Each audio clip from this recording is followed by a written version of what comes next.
नमस्कार दोस्तों, चलिए स्टार्ट करते हैं। नेक्स्ट टॉपिक हमारा कोलोनियलिज्म। ठीक है, ये आपके यूपीएससी के सिलेबस के अंदर मेंशन किया गया है एक अलग तरीके से। ओके, अलग तरीके से मतलब अलग से, कुछ इन्वर्टेड कॉमा में डाल के नहीं, इसको सेपरेटली मेंशन किया गया है। हालांकि कोई बहुत बड़ा टॉपिक नहीं है, आपको बस कोलोनियलिज्म होना होता क्या है वो आप लोग को समझ में आना चाहिए, उसका इफेक्ट वगैरह, उसका इम्पैक्ट वगैरह पता होना चाहिए, या इसको किसको कहा जाता है कोलोनियलिज्म, मर्केंटाइलिज्म से कैसे अलग है कोलोनियलिज्म, ये आपको पता होना चाहिए। ये बेसिक है कि कॉलोनिज्म एक्चुअली स्टैंड क्या करता है। ठीक है, तो इसको अलग से उसमें मेंशन किया गया, आपको सिलेबस देखेंगे तो इसीलिए मैंने ये अलग से ये वीडियो बनाया। छोटा सा वीडियो है, ज़्यादा बड़ा नहीं। इसके अंदर मेन कॉलोनिज्म से रिलेटेड होगा, किसने कौन सा कॉलोनी बनाया वो सब हम लोग को नहीं पढ़ना। ठीक है, वो सब याद रखने की कोई ज़रूरत नहीं। India was under British rule, ये आप लोगों को पता होना चाहिए।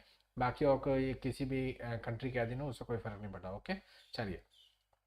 कोलोनिज्म का एकदम सिंपल अगर डेफिनेशन किया जाए तो इसका मतलब होता है domination of people's life and culture.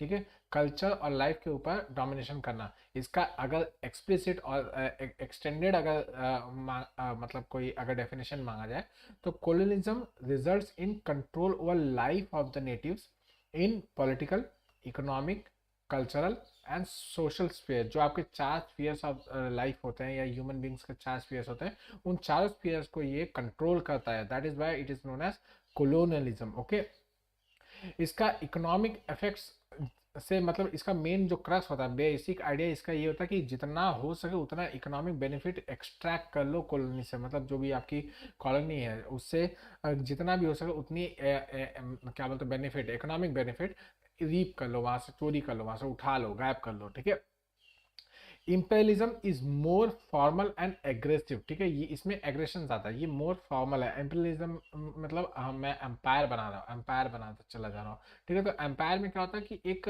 Citizenship का पुट होता है कि मतलब हाँ, उसके अंदर क्या होता है कि अगर कोई बाहर से कोई व्यक्ति आके इसके ऊपर एम्पायर बनाता है इस रीजन के ऊपर, तो अल्टीमेटली वो यहाँ का राजा होने के साथ साथ यहाँ के लोगों को नागरिकता भी देता है। ठीक है, लेकिन कॉलोनी में ऐसा नहीं होता। कॉलोनी में क्या होता है कि एक बाहर से जो व्यक्ति आया है वो इसको कभी भी अपना घर नहीं मांगता, उसको कभी भी अपना देश नहीं मानता, और यहाँ के लोगों को कभी भी अपना नहीं मानता। वो अपने आप को हमेशा सेपरेट रखता है और यहाँ के लोगों को हमेशा कुछ ना कुछ तरीके से नीचा दिखाते ही रहता है, गलत गलत बताते रहता है। ओके, चलिए नेक्स्ट।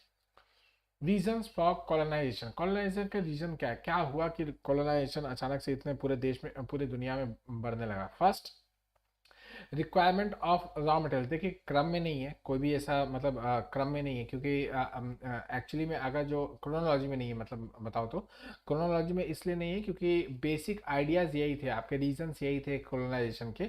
अभी तक जो मैंने आप लोगों को पढ़ा है, पहले रिफॉर्मेशन, रेनेसां, फिर रिफॉर्मेशन, आपका सोशल इन्वेंशन, फिर उसका एनलाइटनमेंट, ये सब जो बता, ये एक्चुअल में क्रोनोलॉजी है। इसके वजह से अल्टीमेटली कॉलोनाइजेशन आएगा, मर्केंटाइलिज्म आएगा, मर्केंटाइलिज्म आएगा, कोलोनाइजेशन आएगा, एम्पेरियलिज्म आएगा। ये इस तरीके से वहां से आ रहा है। ठीक है, तो इसमें आप लोग को एक्चुअल में रीजन का मतलब ये हो रहा है कि किस चीज के वजह से या क्या कॉज था। कॉज यहाँ पे शब्द ज्यादा होगा कि कॉज क्या था कोलोनाइजेशन का। तो फर्स्ट है रॉ मटेरियल का नीड। ठीक है, जैसे जैसे इंडस्ट्रियलाइजेशन आपके यूरोप में बढ़ता चला जाएगा, हर एक कंट्री अपने अपने इंडस्ट्रियल एरिया में मतलब डेवलप करना स्टार्ट करेगी, इंडस्ट्रीज वगैरह फॉर्म करना स्टार्ट करेगी, तो उनको ज़रूरत पड़ेगी किस चीज़ की, रॉ मटेरियल की। क्यों?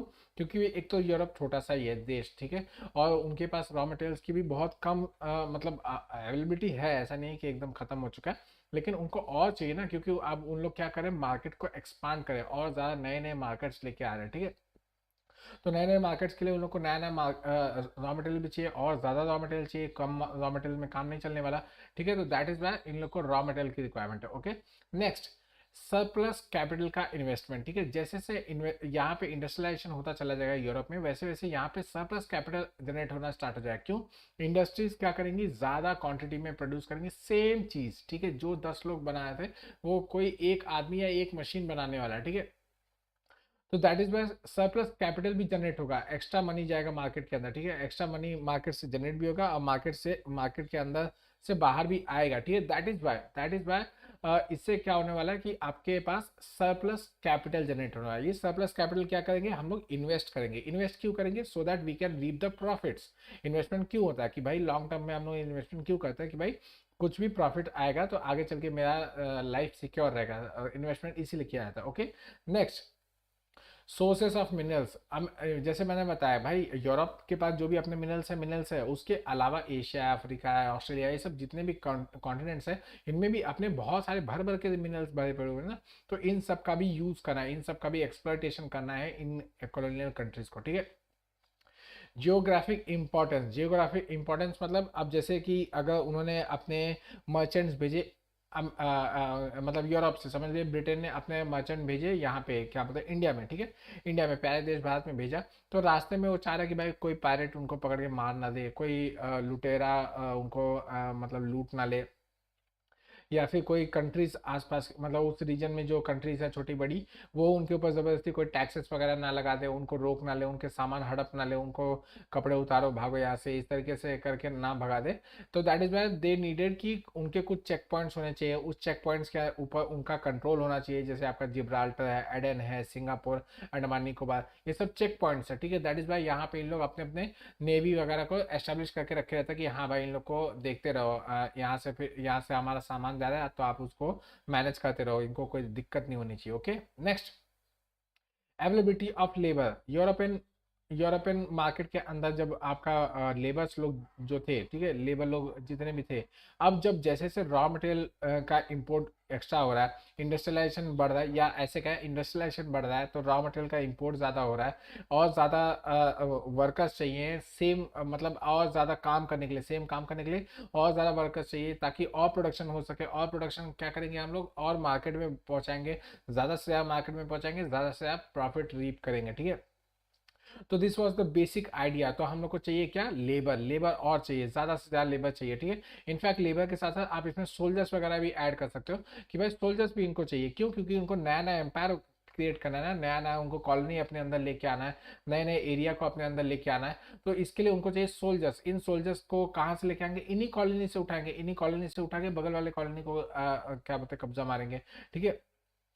तो इनको सोल्जर्स चाहिए, वर्कर्स चाहिए, लेबरर्स चाहिए, सब लोग कहाँ से आने वाले, कॉलोनी से आने वाले हैं, ठीक है। इंडस्ट्रियलाइजेशन में भी मदद करेंगे, साथ ही साथ एम्पायर एक्सपांशन में भी मदद करेंगे, कोलोनाइजेशन में भी मदद करेंगे, ठीक है। नेक्स्ट, रिलीजियस रीजन, ये भी एक इंपॉर्टेंट रीजन था। जैसे कि आपका पोर्चुगीज एम्पायर था, आपका स्पेनिश एम्पायर था, इन लोग का बहुत बड़ा एक यहाँ पे हम लोग सारे कॉलोनाइजेशन देख रहे हैं, सिर्फ ब्रिटिश का नहीं देख रहे हैं। इसमें ब्रिटिश लोग हालांकि ये रिलीजियस इसके लिए थोड़े कम थे, as compare to Spain and Portugal के हिसाब से बहुत थोड़े से कम थे, लेकिन वो भी थे यहाँ, कि मतलब हमारा जो क्रिश्चियनिटी है उसको हम लोग प्रोपोगेट करेंगे इन सब रीजन्स के अंदर। तो ये क्या करते थे कि ये जहाँ जहाँ जाते थे वहाँ पे कॉलोनी बनाने के बाद वहाँ पे अपने क्रिश्चियन मिशनरीज को छोड़ देते थे, कि भाई आप लोग जाइए और क्या बोलते हैं, नए नए लोगों को क्रिश्चियनिटी में क्या बोलते हैं इंट्रोड्यूस कीजिए, उनको क्रिश्चियन बनाइए, और मतलब उनको रिलीजियस उनका धर्म परिवर्तन वगैरह करिए।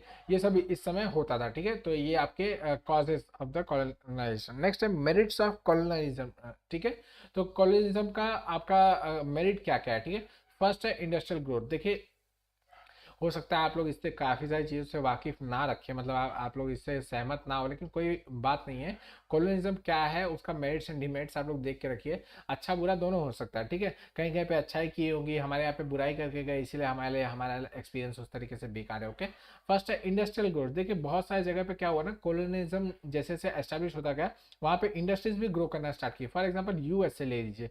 यूएसए में इन लोगों ने क्या किया कि कॉलोनी तो बनाया, साथ ही साथ यहाँ पे इंडस्ट्रीज भी लगाना स्टार्ट किए, कॉटन मिल्स वगैरह लगाना स्टार्ट किए, शुगर मिल्स वगैरह लगाना स्टार्ट किए, बहुत सारे अलग अलग खेती बाड़ी के फार्म वगैरह, बड़े बड़े प्लांटेशंस वगैरह लगाना स्टार्ट किए।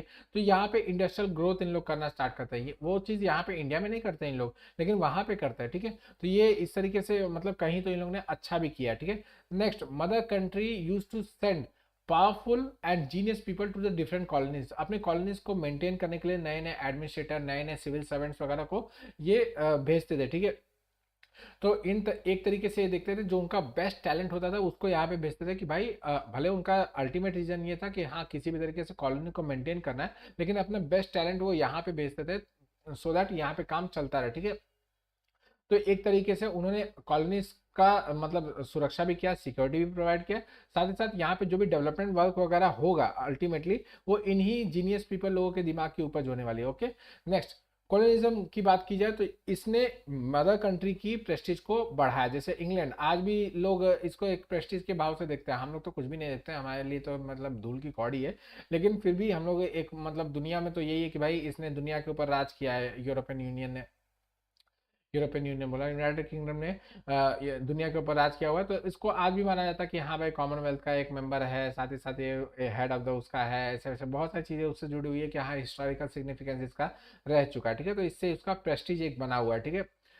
नेक्स्ट, कोलोनिज्म ने डायरेक्टली या indirectly education, agriculture, administration, industry, trade and commerce, इन सब को धीरे धीरे करके इंक्रीज किया। हर एक जगह पे ऐसा ही इन्होंने किया कि धीरे धीरे इन्होंने एजुकेशन इंट्रोड्यूस किया। जैसे भारत का एग्जांपल ले लीजिए, भारत में इन लोग ने एजुकेशन इंट्रोड्यूस किया so that they can have servants जो कि उनके काम कर सके, दे शुड बी क्या बोलते हैं, by thinking capacity they should have orientation towards the British, मतलब ब्रिटिश थिंकिंग होनी चाहिए, और ब्लड से और चेहरे से फिजिकल अपीयरेंस के हिसाब से उन लोग इंडियन होने चाहिए, ये उनका थॉट था, ठीक है।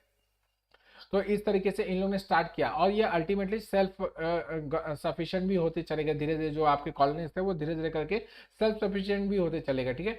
नेक्स्ट, इसी डोमिनेंस की वजह से, कॉलोनिज्म की वजह से इन लोगों ने नेशनलिज्म, डेमोक्रेसी, कॉन्स्टिट्यूशनलिज्म, इन सब को सीखा, मतलब इसका अगेंस्ट, मतलब जब देख रहे थे लोग कि कॉलोनिज्म हम लोग को किस तरीके से एक्सप्लॉइट कर रहा है, सॉरी, एक्सप्लॉइट कर रहा है और क्या बोलता है हम लोग को तबाह कर रहा है, तो इन लोगों ने उसका अल्टरनेटिव खोजने की कोशिश की। अल्टरनेटिव जो इन लोगों ने खोजा, तो इन लोग को नेशनलिज्म, डेमोक्रेसी, कॉन्स्टिट्यूशनलिज्म, यही सब इन लोग के दिमाग में आया कि हाँ भाई ये सब चीज़ें होंगी तो हम लोग कॉलोनिज्म के चक्कर में नहीं पड़ेंगे, कॉलोनिस्ट या कॉलोनी किसी की बन के नहीं रहने वाले, ये जो कॉलोनियस्ट एम्पायर वगैरह है उन सब के अधीन नहीं आने वाले, ठीक है। नेक्स्ट, लास्टली वो रिलीजियस सिग्निफिकेंस वाला है कि मिशनरीज लोग को भी डायरेक्टली या इनडायरेक्टली हेल्प हो गए, उन लोग आके अपने रिलीजन को प्रोपोगेट कर पाते थे, ओके।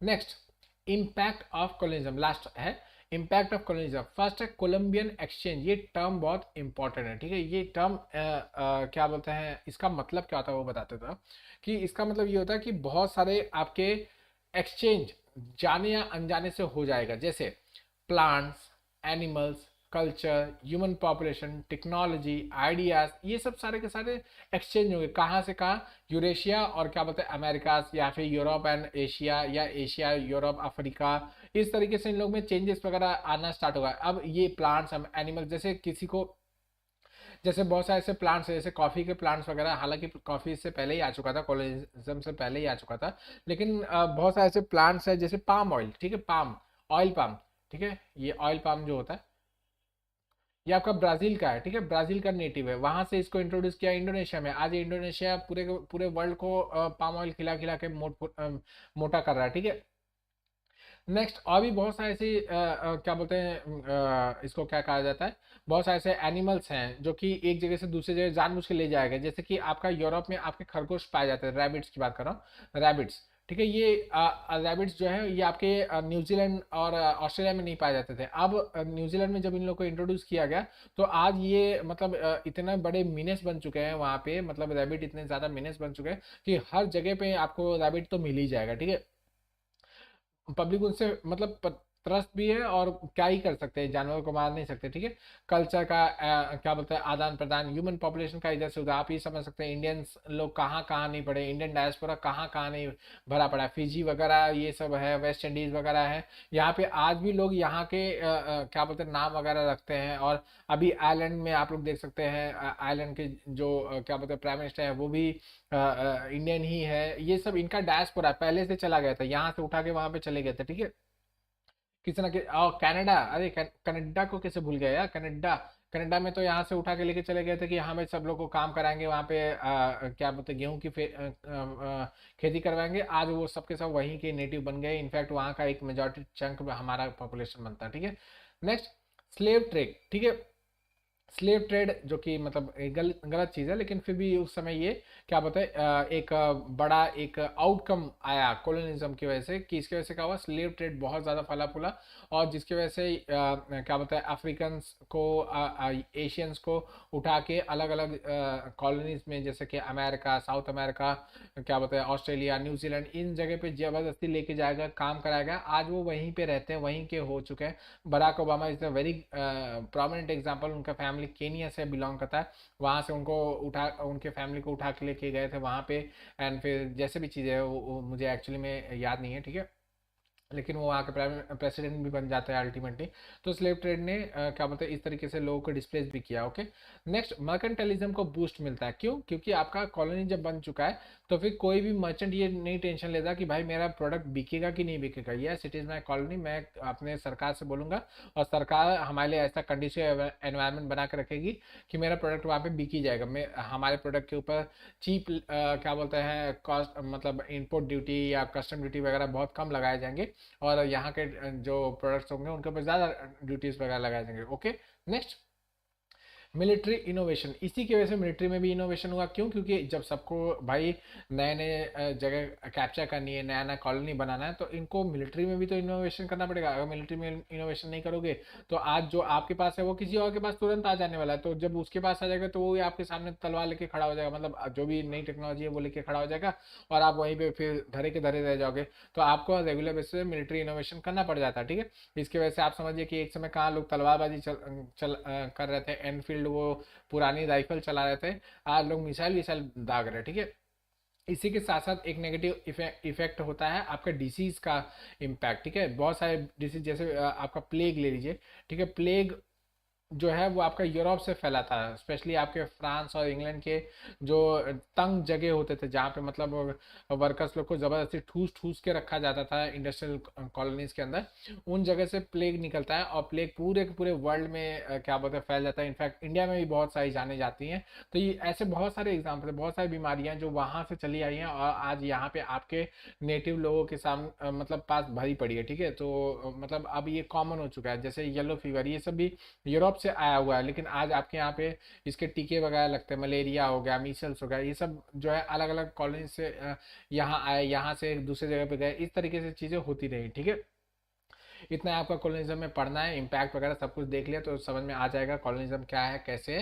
एंड इससे आप लोग को पढ़ने की भी जरूरत नहीं है। 150 शब्द में आप लोग को लिखना है तो आसानी से लिख लेंगे, इतना तो मोर देन सफिशिएंट कंटेंट आपको मैंने दे ही दिया है। ओके, चलिए इसी के साथ वाइंड अप करता हूँ आप लोग से, कल फिर मुलाकात करूंगा लगभग इसी टाइम में, तब तक ऐसे पढ़ते हैं। थैंक यू मच, चलिए बाय।